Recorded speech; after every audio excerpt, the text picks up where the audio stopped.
Technology always changes a lot of things, but one thing I think people didn't quite expect is for vehicles to completely change. Now, of course, when it comes to an electric vehicle, that's a big difference. But the underlying platform of these cars has changed in a ton of ways, and one of the biggest companies behind that is Tesla.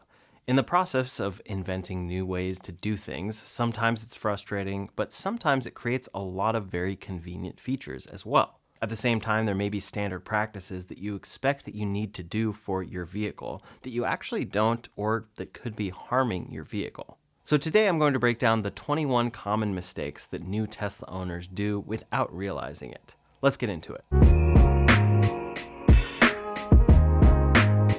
The first mistake that many new owners will make when getting a Tesla vehicle or a different EV is charging it daily to 100%. This seems like an obvious thing that you would want to do because usually when you go to the gas station, you fill up all the way, or when you charge your phone, you fill it up to 100%. However, these are very large batteries, so it's definitely not the equivalent of charging up your phone to 100%. And for daily driving, you'll find you don't actually use 100% of your battery for the most part. In fact, the healthiest range for EV batteries, and even your cell phone battery as a matter of fact, is somewhere around 30 to 80% for your normal usage. This is the case for cell phone batteries and smaller batteries, but it's much more noticeable the effects that happen when the battery is so large and it affects your daily driving. So the first tip here is to just avoid charging to 100% on the vast majority of EVs out there, and save that for road trips specifically. On top of that, when you're charging up for that road trip, it's best to charge up to 100% right before you're getting ready to depart. Letting the battery sit at a very low state of charge or letting the battery sit at a very high state of charge tends to wear on it a bit more. So not only is this important for longevity, but this is also important just for your overall charging speed. In fact, if you're on a road trip, usually you want to start that road trip at about 100% if you're driving from home. But when you get to a Tesla Supercharger spot, your car should guide you through this, but don't charge up to 100%. Charging up to 80% will actually be the fastest. That next 20% from 80 to 100 is the slowest charge that you can get on your car. Again, this works the same when you charge your phone. It's just a much smaller battery, so you don't really notice it as much. But when you're charging a huge Tesla battery, it's noticeable. So charging from close to zero up to 50% is definitely the fastest part of that charge, and is much more efficient on a road trip to only charge up to what you need to get to your next stop, or up to 80% instead of another 100% charge. Now there is one exception here, and that's an LFP battery chemistry. If your Tesla or other EV specifically recommends 100% daily charging, then you can do that. That is recommended, but it will still take you more time on a road trip. As Tesla always says, a happy Tesla is a plugged-in Tesla. So anytime you can have it plugged in and keep it at a reasonable state of charge that is not too high or too low, it's going to be best for it long term. Now, kind of along those same lines is mistake number 2, and that's leaving the car unplugged for a long period of time.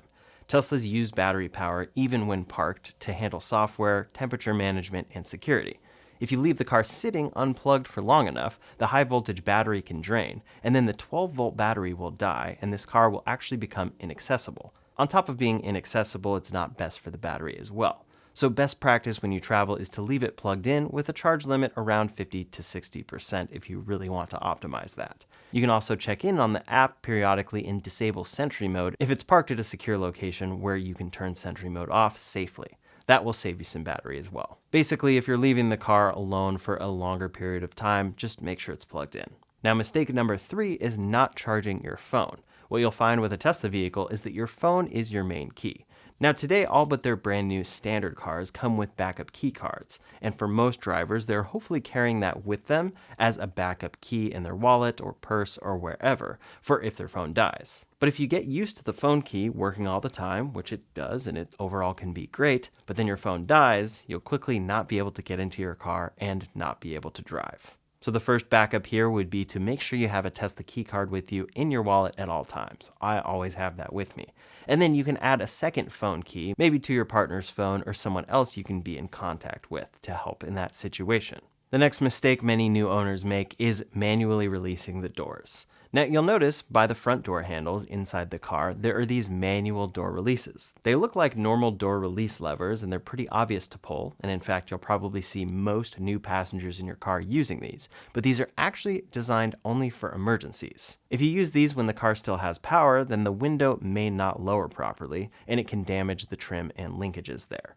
Overall, I don't see that damage really happening as much these days, and they've done a better job designing it, but it's still not the best practice. Make sure to use the powered releases every time you exit the car, it's best practice. But then make sure you know where these manual releases are. They're visible in the front, and then they're hidden inside the door pocket under a flap in the rear doors. Here's what that looks like. This is definitely something that's smart to make sure passengers know that are always riding in the rear, because in the case of an emergency, you need to know where those backup releases are. It's kind of a funny design where you need to know where it is, but then you shouldn't be using it. The next mistake is one that can be easily remedied, and that's in the Model Y and the Model X, where the rear hatches open quite high and can sometimes hit garage hardware. I accidentally did this myself in my brand new Model Y in March of 2020, and it definitely hurt a bit. So what you can do in these cases is manually stop the trunk at a safe height, and then press and hold the button until you hear a confirmation chime. Teslas will remember this height automatically at that location. Then it's important to double check this if you upgrade wheels or if you're on a sloped driveway or any new situation. Mistake number 6 is assuming that your car has a spare tire, because the cars that you came from probably did. Teslas do not come with a spare tire. Instead, they rely on roadside assistance, because in the majority of areas that people are driving these cars, roadside assistance can cover them in this case. However, I find that it's smart to carry a compact inflator and then a quality plug kit. This can definitely help you out in a pinch, and then if you're going to be in situations where you're far away from roadside assistance and don't want to rely on it, you can buy a spare tire specifically for these cars. I'll have one linked in the description below. The other thing that many new owners mess up right away with their Tesla is curb rash. Tesla wheels sit very flush with the tires due to aerodynamics, and so curb rash is very easy to get in these cars. In fact, if you go look around a Tesla service center, or you just look in general at a lot of Teslas on the road, you'll probably see a ton of curb rash. It's very easy to do on these cars, so when you park, make sure to keep this in mind and then use the cameras as guides. Tip number 7 is one for optimizing supercharging speed. The car has to know that you're headed to a supercharger so that it can warm up or cool down the battery in advance of fast supercharging. If you know where a charger is and you just show up on your own, charging could actually be much slower, especially in the winter, because the battery wasn't preconditioned, and it's having to do that right when you're trying to charge. So in general, always navigate to the supercharger you're planning to charge at, even if you already know where you're going. That will initiate the preconditioning process. Tip number 8 is one specific to Tesla vehicles, and that is to avoid automatic brushes and rollers in car washes if you can. Tesla paint can scratch and swirl a bit more easily than many expect because it's a little bit more of a softer paint. Definitely when you use a car wash, use car wash mode because it locks the charge port, disables the wipers, and keeps everything sealed. But touchless car washes and hand washes are always going to be the safest option for your paint.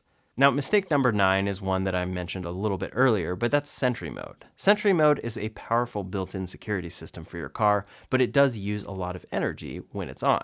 That's because it's ready to record with all of the cameras around the car at any time, and it's also something you can tap into from your phone and stream at any time. But this is something you definitely want to customize. You can exclude home and work specifically or favorite destinations to avoid unnecessary drain. For any place that is safe that you frequent and spend a decent amount of time at, go ahead and make sure this is excluded from Sentry mode. It will save you a lot of energy over the lifetime of your car. Then for the Dashcam, one tip that can help here is setting it up with a high-speed SSD. Teslas all come from the factory with a USB drive for Sentry mode and Dashcam footage storage, but a higher capacity, higher endurance SSD can ensure that all of it is saved long-term and that you're not finding yourself in a situation where the drive failed and you need that footage.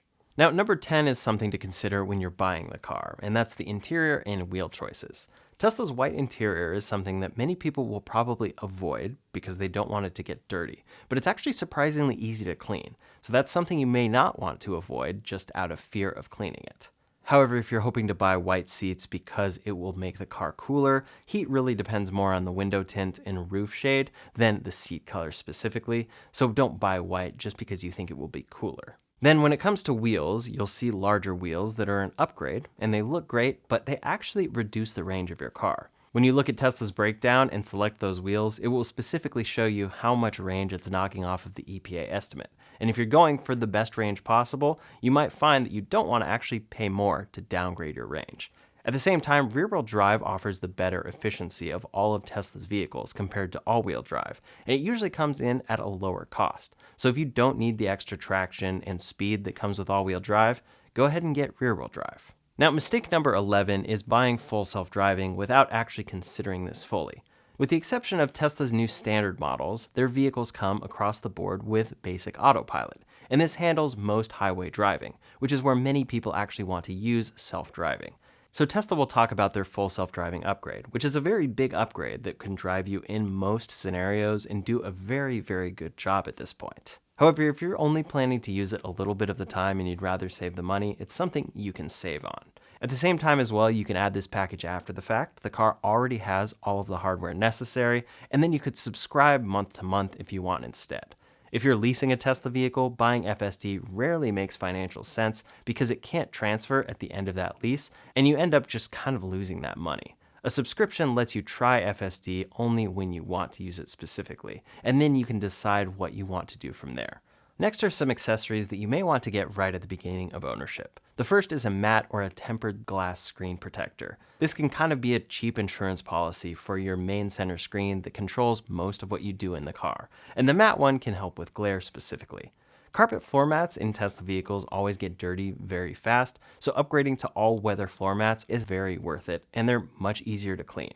I have one that I like, recommended below. Then there are plenty of storage locations in the car that you can optimize, like the center console, and I find some center console organizers to be helpful there. And then it seems with the exception of the brand new Model Y, roof shades really make a noticeable difference in the summer heat in hot climates.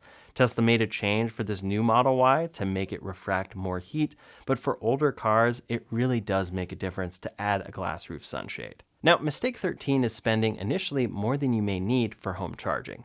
This is something that you'll want to evaluate for your own specific needs, because a standard outlet could actually cover some people's daily needs with an EV. That would cover it if you only drive about 20 to 40 miles per day. But if you need more from there, a NEMA 1450 outlet is often the most cost-effective upgrade. This is usually a pretty cheap install, and now all Tesla vehicles come with that charger out of the box. Tesla's wall connector is great, and it's their quickest option for home charging, but you can consider waiting to buy this and have this installed until you really know what your real-world charging habits end up being like. For myself, I got along just fine with a NEMA 1450 outlet and the Tesla mobile connector that was included in my car for quite a while. Now, mistake 14 is not paying attention to how much speed actually affects your range. A lot of people think, oh, this has a 300-mile range, and then they expect to get 300 miles whether they're going 20 miles per hour or 90 miles per hour.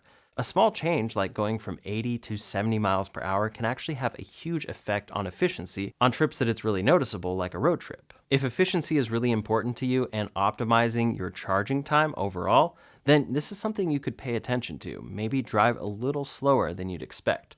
Cruise control and chill mode can help specifically with this to help with a consistent lower speed. Now, tip number 15 would be about non-Tesla charging networks. Overall, my advice would be to just stick with Tesla Superchargers.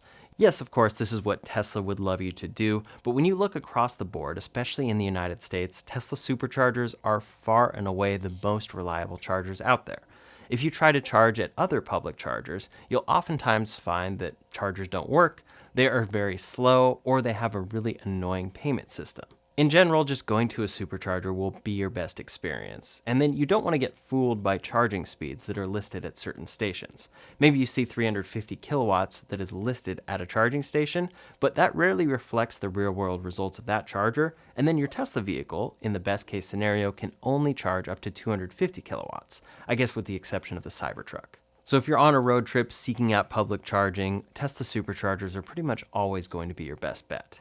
In the majority of cases, anytime I talk to someone who is frustrated about owning their EV, it's because they're not using Tesla superchargers. Now, mistake number 16 would be not installing the latest software updates when it comes out. Tesla pushes software updates all the time, and these always are fixing bugs, improving efficiency, and adding new features.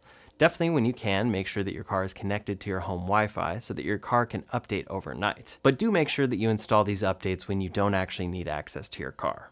Tesla says that they can take up to 55 minutes to install, and you can't drive the car when software updates are installing. So ensure that you're doing this when you don't actually need access to your car, and make sure that you're not blocking any cars or anything like that. Basically, if you ignore updates, you might be missing out on improvements that you've technically already paid for. Now, number 17 is pretty specific to cold climates. Regenerative braking is limited when the battery is cold. So preconditioning before you leave in the winter will help restore regen braking quicker, which overall helps your efficiency and range. Your range will drop in cold weather no matter what, but these little things can help you plan a little extra.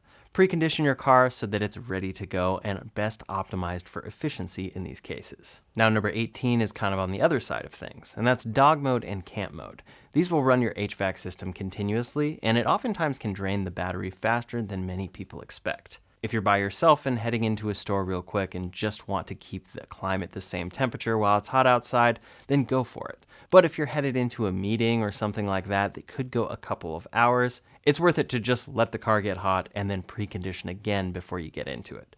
Now, of course, you can't sacrifice anything when it comes to dog mode, but just pay attention to your battery before you enter into it.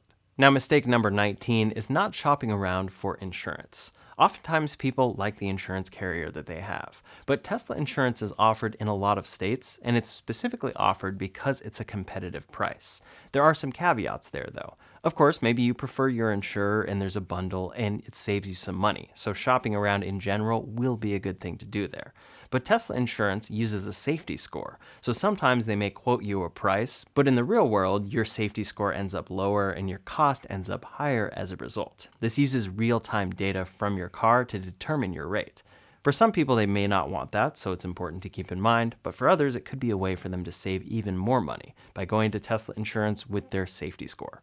However, when you're setting up delivery, switching carriers too late can sometimes delay registration in certain states, so keep that in mind, especially if you're timing a delivery with some sort of incentive or deal from Tesla. Now, the bottom of a Tesla vehicle is entirely the battery pack, so it's very important to note this when you are jacking or lifting the car. If you lift it wrong or a shop does, it can actually damage the battery, which would be a very terrible repair. So make sure that you only lift it using the designated jack points. There are also jack pads designed specifically for Teslas that are cheap and worth having in general here. Definitely check this out in your user manual specific for your car, and then having these jack pads on hand can be very helpful. Now, mistake 21 is a very specific new one, and that is buying the standard version of Tesla's vehicles. Now, of course, if you're looking for a Tesla vehicle specifically, and the standard models offer exactly what you want at the price that makes the most sense for you, then you can go for it. But in most cases, the $5,000 upgrade that they're offering is just kind of a no-brainer. It almost seems like they introduced these standard models so that people would upgrade. When you look at the difference between the standard model and then the other rear-wheel drive premium model, in a car like the Model Y, you get a better suspension, you get updated front headlights, an updated light bar, a light bar in the rear, a glass roof, ventilated seats, power adjustable mirrors, and a power adjustable steering wheel, heated seats all around the interior, a rear screen, basic autopilot as well as cruise control, more range, more color options, and a huge list of other things. I think for a lot of people buying the standard model, they may actually regret that they didn't upgrade. So it's definitely something to consider when you're looking to purchase a Tesla vehicle. Really look at the full list of differences between the standard model and the premium model and consider it all.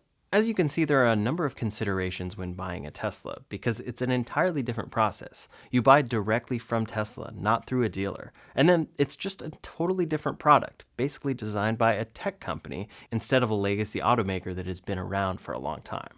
As I mentioned at the beginning, there are some things that are frustrating about that, but there are a lot of great things as well. So I hope this video was helpful for you so that you can avoid making these mistakes when buying a Tesla vehicle. In the meantime, if you want to see my full, very in-depth review of the new Model Y from Tesla, you can check out that video linked up here or in the description below.